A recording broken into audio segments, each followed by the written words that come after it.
Leta y'u Rwanda yashyizeho gahunda zitandukanye zigamije guteza imbere abaturage hagamijwe iterambere rirambye no kurandura ubukene. Izo gahunda zikubiye mu nkingi eshatu: ubukungu, imibereho myiza n'imiyoborere myiza. Akarere ka Bugesera kateguye imurikabikorwa rigaragaza ibyakozwe mu mwaka w'ingengo y'imari wa 2016-2017 n'ibyo gateganya gukora. Kimwe n'utundi turere tugize u Rwanda, akarere karahiga ndetse kakanahigura imihigo hagamijwe kugaragariza abaturage ibyagezweho. Muri uyu mwaka w'ingengo y'imari wa 2016-2017, akarere ka Bugesera kakoze ibikorwa bijyanye n'imihigo kari karemereye abaturage, byose bigamije iterambere ry'abagatuye. Duhiga tugendeye ku bibazo biba biri mu giturage cyangwa se ibibazo abaturage baba bafite. Akoze akarere ka Bugesera muri uyu mwaka w'ingengo y'imari 2016-2017 twari twarahize imihigo 72. Iyo mihigo yose kugeza ubu uretse imihigo 2, indi yose iri hejuru ya 75%. Muri rusange iyo duteranyije imihigo yose tugeze kuri 92%. Ni igipimo cyiza kuko biba bitubwira ko ibyo abaturage bari bafiteho nk'ibibazo, ibyo twifuza gukemura nk'ibibazo by'abaturage, tugeze kuri 92% bikemuka. Nubwo tutaba twashyizemo ibibazo byose, ariko ibibazo twari twahigiye gukemura nibura twavuga ngo tugeze kuri 92%. Hari imihigo 2 tutari twagezaho twifuzaga, ariko nayo tuba dufite icyizere kuko hari imihigo iyo twita joint tuba dufatanyije n'izindi nzego. Ahanini tuba dukorana umunsi ku wundi kugira ngo nubwo tutarawesa ariko nawe uzakorwe, ibyo twemereye abaturage tubigereho. Mu bijyanye n'ubukungu twavuga, hubatswe umudugudu w'icyitegererezo wa Rweru, imihanda, amashanyarazi, amazi ndetse n'ibikorwa by'uburobyi.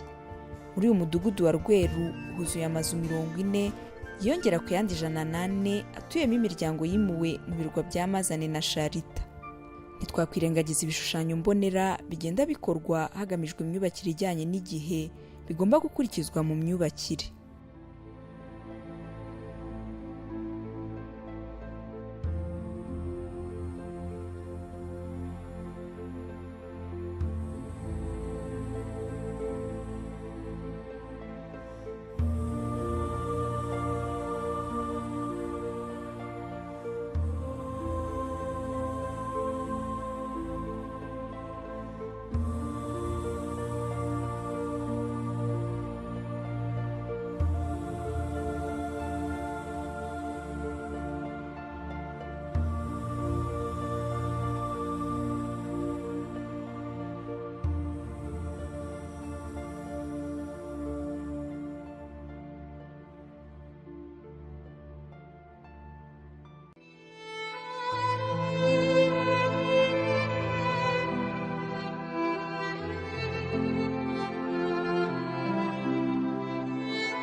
Ikibuga cy'indege cya Bugesera nacyo ni kimwe mu bikorwa byitezweho guhindura amateka y'aka karere.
Guhinga ubutaka buhujwe, ubuhinzi bw'imboga, ubuhinzi bwa kawa kimwe mu bihingwa ngengabukungu ndetse n'uburyo bwo kuhira imyaka bifasha akarere kwesa imihigo mu bijyanye n'ubuhinzi.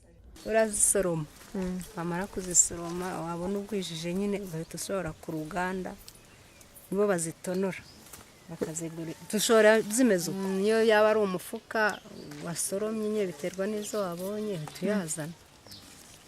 Ushaka kuyajyana ku isoko ukayajyana ku isoko, ushaka yenda kuzayakoreshereza igikorwa agwiriye. Bwa mbere narashe abantu 20, bwa kabiri soromye abantu 15, ubu yenda mu biro 20 mvuze ubwo barampa nka 5,200. Nta mbogamizi kuko iyo uwo mwaka ushize zikera nawe utegeye wumva ufashwe neza. Ugura kenda utaguze ukikenyera n'ibindi bibazo utabonye nk'abandi bose ngo ni kwisizene. Barayapanga pe, barabakanga.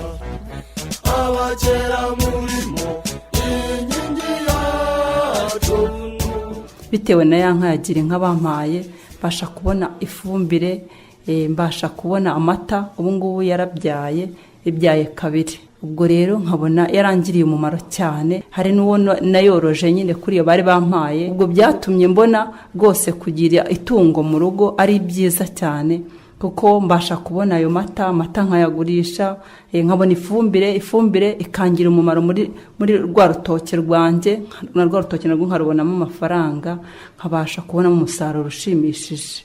Nk'ubu ngubu nk'urwo rutoke mbasha kubonamo amafaranga, nkarihira umwana akajya ku ishuri, nkabonamo amafaranga ndi buhahishe n'ibindi byo kurya bidutunze mu rugo. Mbese ugasanga yangiriye akamaro rya tungo bampaye rya Girinka.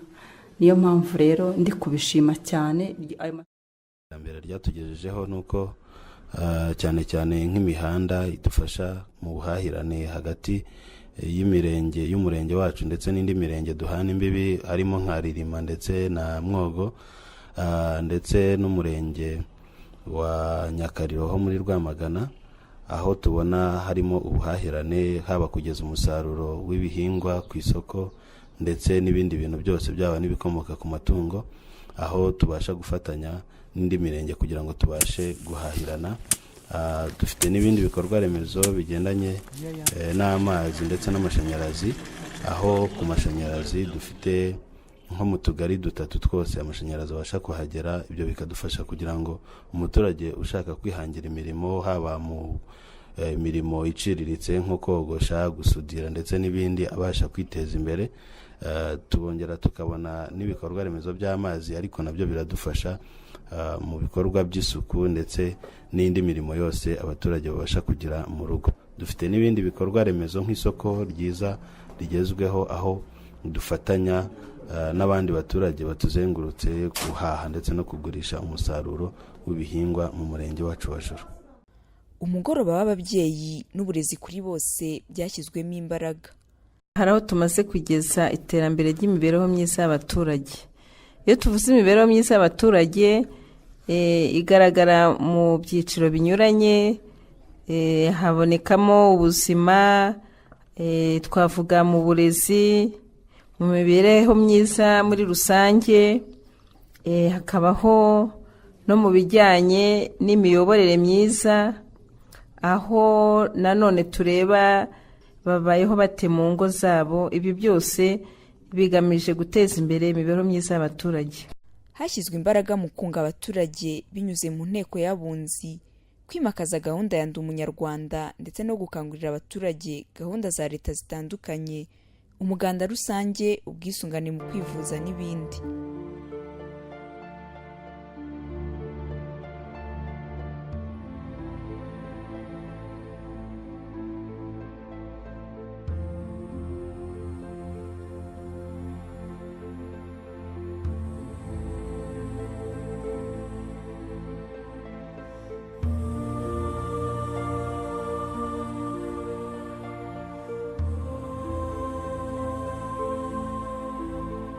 Abaturage barushaho gusabana binyuze mu mikino inyuranye, nk'isiganwa ku magare, umukino w'umupira w'amaguru uhuza imirenge.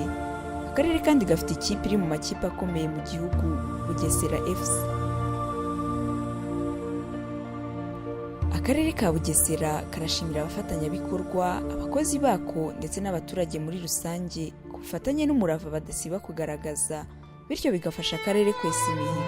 Bakeramurimo ba Bugesera, mucyo dukomeze dufatanye guteza imbere akarere kacu, kandi burya abashyize hamwe nta kibananira.